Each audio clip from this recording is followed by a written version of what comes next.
Hello and welcome to the video. So today I'm going to explain this code here. So what does this actually do? So let's have a look at this code here. So if we run this file, so all this does is checks if the name of it is main, and if so, it prints it. And as you can see, yes, it is main, and it does print it. It shows there. Okay, so what if we change our code to just this? And then we create a new file called l.py, and then we run that. Well, this is what we get.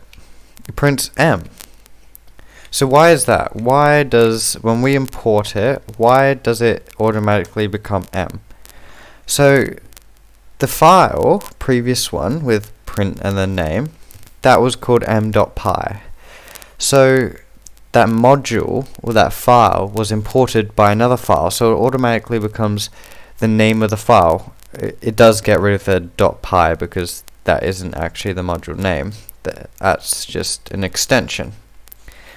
So if we change our code back to this, so this is what we previously had, it won't actually print anything because the name is changed to m.